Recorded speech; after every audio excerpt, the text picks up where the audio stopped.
Welcome in. Pope Leo is criticizing world leaders who he says spends billions on wars. And he also said the world was, quote, being ravaged by a handful of tyrants during a visit to Cameroon this morning. And this comes just a few days after President Trump attacked the Pope on social media, calling him, quote, weak on crime and terrible for foreign policy. The Pope also posting on X today, quote, woe to those who manipulate religion and the very name of God for their own military, economic, and political gain, dragging that which is sacred into darkness and filth.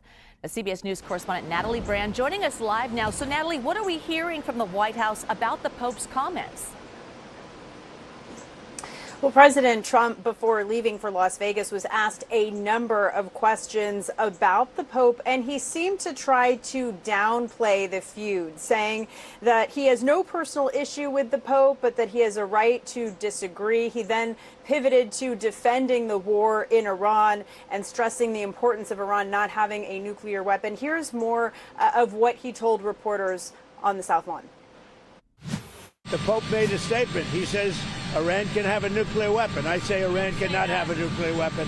And if the Pope looked at the 42,000 people that were killed over the last 2 or 3 months as a protester with no weapons, no nothing, I mean, you take a look at that. So I can disagree with the Pope. I have a right to disagree.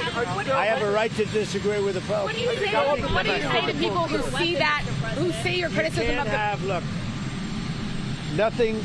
I have no disagreement with the fact the Pope can say what he wants, and I want him to say what he wants, but I can disagree. I think that Iran cannot have a nuclear weapon. If they do, the whole world would be in jeopardy.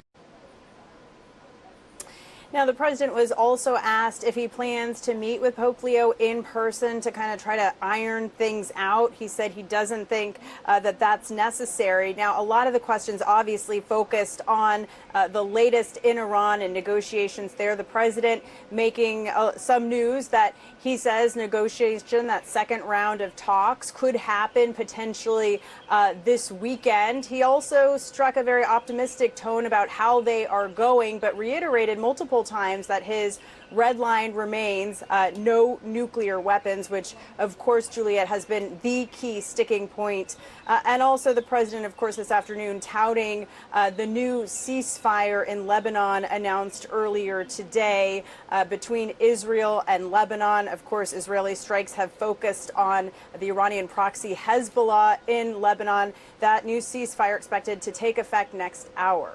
Juliet. Natalie Brand. Natalie, thank you.